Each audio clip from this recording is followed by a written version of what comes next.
Hey y'all, how you doing today? As you can see, we are back out in the garage again, and I've got to get some things off my chest.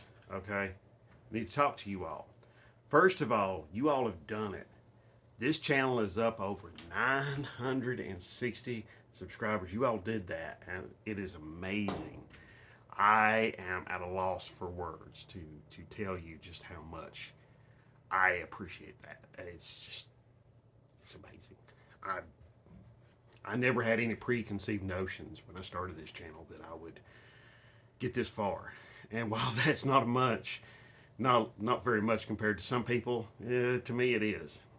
So I truly do appreciate that.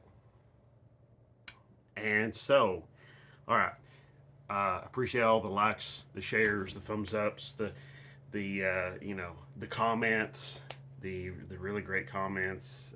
It's just amazing. I cannot thank you enough. Uh, the comments help grow the channel. So thank you. You know, if you have a comment, you have a question or something like that, just you're smart. You know what to do. Drop it down below, and we'll get on with this. And I'll help you any way I possibly can to get your project going, or help you solve an issue. Okay. All right. Answer your question the best I can. Okay. Some warnings. One, this channel is a low buck Mopar channel. I'll get a little into that a little bit more later on, but uh, I do things on the low buck. You don't see AAR cars, you don't see Hemis, you don't see, you know, twin turb. You don't see twin turbos and nitrous and a lot of high dollar stuff here. And you know, there could be a possibility where you will see a turbo. Could be a possibility where you see two turbos, but they're probably going to be used or they're probably going to be rebuilt by me, and you know, that kind of stuff. So yeah, this is always going to be a low buck channel. Frugal. Also, uh, so I want to make the Mopar hobby accessible to everybody. So yeah, low buck Mopars, that's where it's at for me. Love the Hemi, love the wing cars, love the big dollar, Hemi Cudas and that sort of stuff. But you know, yeah, I ain't got that kind of cash, So yeah, that ain't happening. So okay, uh, another thing about this channel is I do not script. I plan things out in my head. I run them through my head a few times. I may even do 2 or 3 of these videos. Matter of fact, this is probably the third or fourth attempt at making this video. Every time before, there's been noise, there's been issues, there's been something. So hopefully, I get this one the way I want it. Another problem, another thing about this channel is I don't script. I don't edit. I don't do anything like that. So what you see is what you get. All right. So, and this is the Slantfish 65 SD channel. My name is Sam. So, on with the video. This warning, another warning. This video is mainly for our newcomers, our newbies, our people who are not as well versed, not as experienced. I know there's a lot of the old timers out there. They know this. They know a lot of this. But there's a lot of younger guys. They don't. And if we want to get the younger folks involved, we've got to get them well versed in some of this stuff. Okay? So that's what this video is for. I know this may seem like I'm talking to the younger folks, but I'm talking to anybody that is a newbie to Mopars. Okay? Anybody. And so there's a lot of talking in this video. Not any wrenching or anything like that. Okay, so let's get on to the video. Okay, this video is mainly going to be about your projects, not biting off more than you can chew on your projects, not getting into something in your projects where you've got big dreams, but you got little bitty budget. Okay, Let me give you an example. Myself, okay? Barracuda right here. Less than $2,000 in it. I've drag raced it. I've autocrossed it. I've had a lot of fun with it. It's fixing to go through some major revamps. Those are going to be very low buck as well. It's fixing to get a 318. Um, you know, everything on that's going to be low buck. The $50 318. So, um, also, you know, my this has brought me and my family together. It's not split us apart or anything like that. This has been a great car for all of us. My wife has ridden in this car. My kids have ridden in the car. You know, it's sort of like part of the family. You know, there's no doubt about it. So, got a little hair on my phone here. It's kind of bugging me. All right. So, you know, another is, and that $2,000, less than $2,000, that's purchase price included. So, but I will say this: try to buy the nicest car you can. Try to buy the nicest project you can, whether it's car, truck, van, Jeep, whatever. And you're probably this sort of thing doesn't just extend just to the car itself. This can extend to the different major components of the car, like the engine, the transmission, the rear axle, all of this sort of stuff. So, you know, I approached everything I did on this car that I could do on this car myself. I did. About the only thing I didn't do was rebuild the transmission. And you know, I think it still may have a lot of the factory stuff from when Chrysler put that transmission together in 1970 something. You know, so who knows? But another example is this truck right here. This truck, yes, it's dirty and it's not perfect. It's got rust.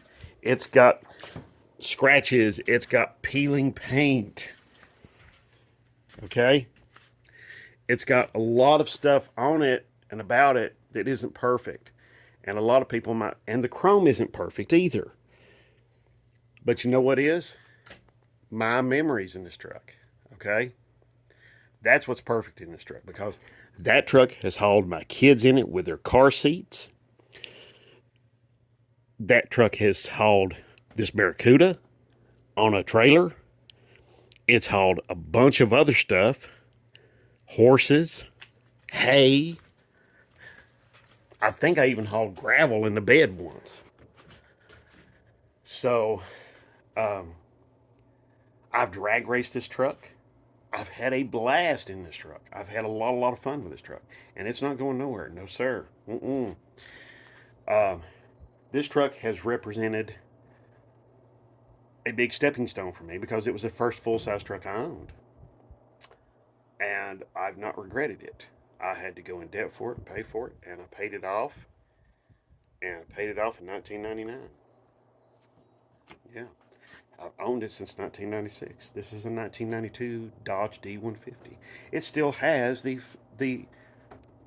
transmission, the factory original transmission in it. It's not been rebuilt. It still has the 239 V6 that has not been apart or rebuilt. I did take the intake off and reseal the bottom because it's the Magnum, has the beer barrel intake or kegger intake. There's been a lot of great times in this truck. I've done a lot of little modifications to this truck along the way, and it's been a lot of fun. And I tell you what, I've been to the Cars and Coffee event in Knoxville, and guess what? They had this very truck in on their website as a picture. Me driving it through, just cruising through the parking lot. You know, I was looking for a parking spot. Somebody snapped a picture. It's a pretty good picture too, I have to say. So, thing of it is, You know, this truck attracts a lot of attention, good attention, okay? And due to its dual exhaust, it attracts the attention of some people who thinks it's a race car or something. And it isn't. Even though I have drag raced it, and it didn't get really great times or nothing like that, but I still kept on.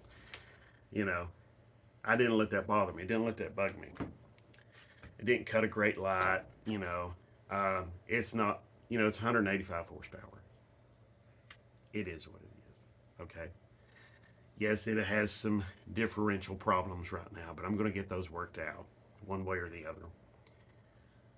And when I do, I'll be driving it again. And it's been my daily driver for a very long time, for more than 20 years. So I have a lot of fantastic memories in this truck with my kids, with my wife. So there's no way in hell I'd get rid of this truck. So, outside of like some sort of family emergency where I had to have the money, which I doubt this thing's going to generate. Either one of these vehicles is going to generate a hell of a lot of cash. Either way, you know. So, but let's get back to it, okay? These are examples of having fun on a budget, okay? Now, let's say you're going to go out here and you're going to go out here and you're going to buy a project car. All right, this is a Mopar channel. Okay, see, Dodge. Okay, so let's just use an example. Let's say 78 Valari. Okay, let's say you find a two-door coupe. Somebody's wanting to part with it, want to sell it. It's just a standard average Valari coupe. Let's say it's 318. Okay, smog era 318. Nothing special. Nobody's writing anybody about it or telling anybody about it. It's just your regular 318. Okay, fine. It's good shape. It's the nicest one you could find.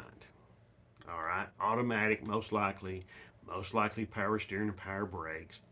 You might get lucky and it has AC, but it's probably not working.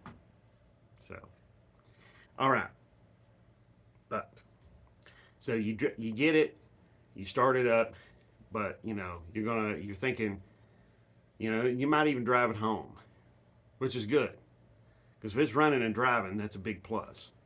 Okay, so you get it home, but you notice, okay, the tires are pretty old, and so you're thinking, oh man, I might replace those, or something like that. All right, not a big deal, not a big problem. However, here's some things you want to do first off. First of all, check the car over really thoroughly. Maybe even take it to a professional mechanic and have them check it out really thoroughly. Preferably a mechanic who is more knowledgeable about those cars than just a general mechanic. Okay? That way he can assess what is going on with the car. He or she can assess what's going on with the car, and they can figure out, give you a plan of action of what needs to be done first and what can wait. Okay? Now, let's say, let's say though they tell you, or you just look at the car and you figure out, hey, that turn signal's not working. Okay? Well, get those things fixed. Get the safety things fixed first. Okay? Make sure your lights are all working. Brakes. Make sure, your windshield wipers are working. Make sure, all of those things are working. Make sure make sure that, there's no leaks anywhere. If there's any leaks, make sure they're not severe. Coolant leaks are usually leaks I want to fix right up front, because they can usually develop into worse and worse and worse and worse and worse. They usually don't fix themselves. Okay? Sometimes, and I mean sometimes, oil leaks can fix themselves. Sometimes, but it's somewhat rare. Somewhat. Okay? Now, so, if you got a little seepage of oil from this part of the engine, or maybe transmission, or maybe even the rear axle, not so much to worry about. Okay? Check your fluid levels though. Keep that in mind. Make sure your fluid levels in all of those areas are in good shape. Power steering, all of that stuff. You know, brake fluid. You got a brake fluid leak, get it fixed. Okay. And that's another thing. Check your brake linings, brake shoes, brake pads, all of that. Make sure they're in good shape. If they're not, replace them, get them up to snuff. Turn those rotors, turn those drums, replace the rotors or drums, you know, whatever the case may be. Get everything running and driving good and reliable and solid. Okay? Don't just jerry rig stuff together. Here's an example. Here's something you'll see right here. These are wire nuts. Okay? You know why they're in a house? Because that's what they're meant for.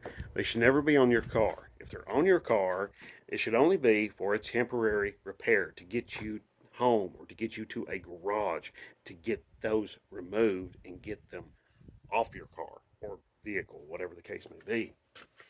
That way, you can be a lot more. Your car can be a lot more reliable.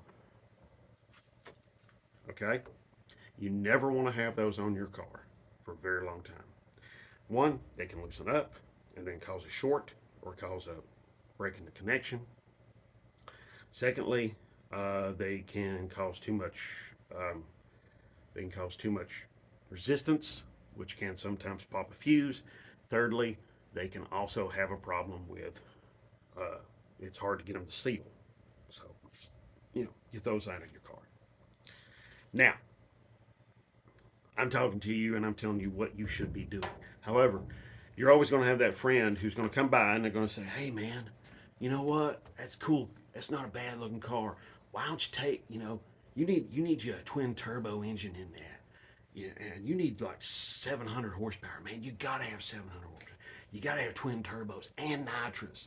And you got to have like, you know, 13, 14-inch wide slicks in the back, Yeah, and I mean, you got to have that, man. You got to have that, and all of that sort of stuff. And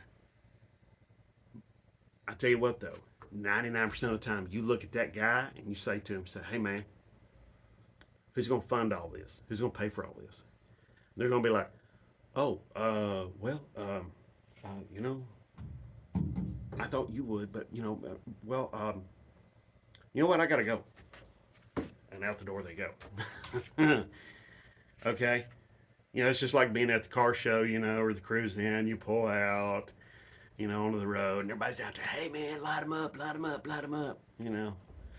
And you do it, and you burning off, so many 30 seconds of tread off your tires, and then you see these guys, who've never done it before, and they've never done a burnout before, in their Mustang, and they're like running over pedestrians everywhere. So, anyway, so that's just something else, But, you know, the main thing is don't cave into peer pressure. Don't get into that. Because when you do, you wind up spending a hell of a lot of money. I mean, so like say you do listen to that buddy of yours, and you get a Stroker 440, and it's set up for twin turbos, and you're going to put it in there. Oh, and then wait a minute, you got to have a transmission. So you're going to save up some money for the transmission, and it's, you got to wait another 2, 3, maybe 4 years. And then in the meantime, maybe the roof on your house leaks, maybe your septic system isn't working, maybe your air conditioning compressor just quits, or maybe, your refrigerator dies on you, a limb falls off a tree right through your roof. That all happened to me in the past several years. So, yeah, yeah. So, yeah, not fun. I didn't buy the Stroker 440, by the way. I didn't cave into peer pressure. When you're in high school, when I was in high school, I'd read the magazines, the Hot Rod magazine, Car Craft, whatever, Rod and Custom, Car and Driver, whatever. Peterson's four-wheel and off-road, and I'd see, oh yeah, this guy had it's got like 600 horsepower, and I'd be all wrapped up in the numbers. But then I read this guy who made a hell of a lot of sense. This guy's name, he used to work for Hot Rod Magazine. His name was Gray Baskerville. Great guy, fantastic guy. Unfortunately, he passed away He's passed away a few years ago. He's no longer with us, unfortunately. But he passed along some information. He drove around in a 32 Ford with a small block Chevrolet. And I know what you're thinking. Oh, yeah, that thing probably looked like it rolled out of Chip Foose's shop, or something like that. Well, no, it didn't. If you opened the hood, there was probably some greasy spots here or there where a little bit of oil was leaking, from here or there on the engine. There was some primered spots on the car. It was red and had some gray primer here and there on it. It's a 32 Ford Roadster. He drove it. I think he drove it daily. So, I think it had a small block Chevrolet in it of some sort, maybe a 283, 327. I'm not sure. Maybe 350. Anyway, the point is, his thing was, don't make it perfect. Just get it safe, get it running, get it reliable, get it where it starts, stops, runs, and drives, and get it out there and enjoy it. Even Chip Foose himself said, hey, you know what? You want to make an impact with your car? Clean it up, get the paint looking good, buff the paint, buff and polish the paint, get the paint looking really good, lower the car down a little bit. Now, don't slam it on the ground. Maybe drop it an inch or two. Get some really good looking wheels and tires that really look good with the car. And man, you turn a lot of heads. And he's right. Both of those guys were right. I think today, if Gray Baskerville was around today, I think he'd be really, really happy to see stuff like Roadkill, the Roadkill show, and the Roadkill garage and that kind of thing. I didn't meet him or never knew him personally, so but I think he would like that. So anyway,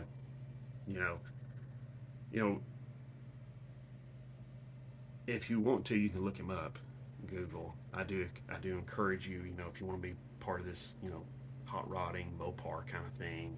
He wasn't a Mopar guy, but he was a hot rodder who understood the basics of hot rodding, taking what you got and making it better, which is what I do here a lot.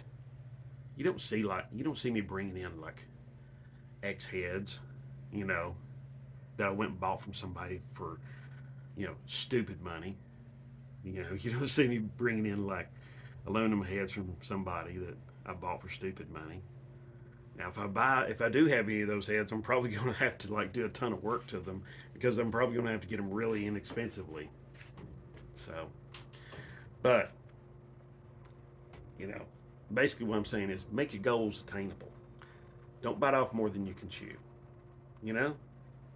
So that Smog Era V8 and that Valari,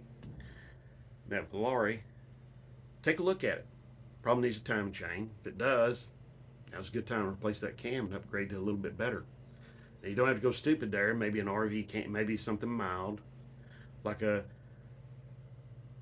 220 duration, like a 215 to 220 duration cam, maybe 230, maybe not much more than that.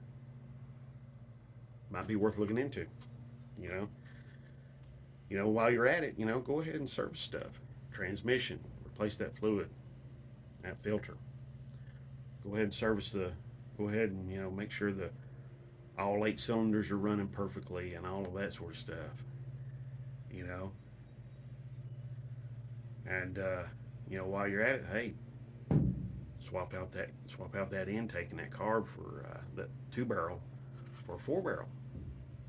May not be a bad deal. And if you can, get them, if you can though, beforehand, get that 318 running right with the 2-barrel and everything stock, and then go from there.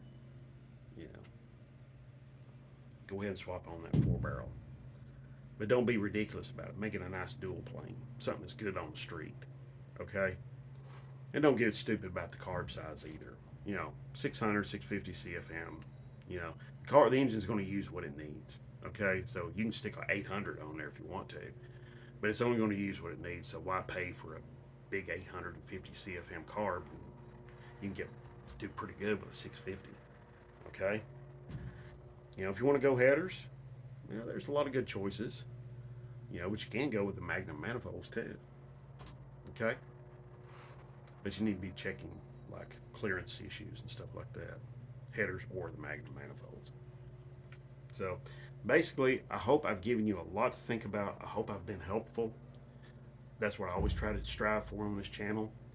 I want you all to be, you know, able to do this stuff yourself and move forward. Okay? Because it's disappointing to me to see somebody who's like, oh yeah, I bought that Stroker 440, and then it's sitting in their garage, 10, 15, 20 years later. Hey, this Barracuda sat in my garage for 20 years before I was able to start doing anything to it. So, I know lots of times some of the younger folks, they look at cars like what Chip Foose is doing and they go, wow, God, or maybe Troy Trepanier. They look at those cars and they're like, God, man, I can't do that. I can't compete with that. You don't have to. You're not going to. Here's what you're going to do. You're going to take ideas and inspiration from those cars and apply them to your own. That's what you do. Take what you got and make the best of it. Don't be sitting there thinking that you can't compete with this other guy or this other builder or whatever. Okay? Because, you make your car the best you can make it. And one big thing is, and this is really inexpensive, clean it. Clean it up. And for you single guys, this is really big. I'm going to tell you, this is true. Sorry, selfie stick moved. This is true right here. Go and clean your ride up. I don't care if you got a 10-second ride, man. If there's greasy handprints all over it, it's nasty. The interior's filthy. There's wrappers everywhere and empty bottles and stuff like that all inside. It's just not going to show well. And you might be saying, well, it ain't a show car. But hey, you know what? A 10-second ride with pretty decent looking paint, clean wheels and tires, not covered in brake dust, you know who you are. And all of this other stuff, dirty, dusty, filthy, quarter panels covered with mud because your driveway's got mud holes and stuff like that. Hey, drive around the mud holes, okay? Or fill them in, all right?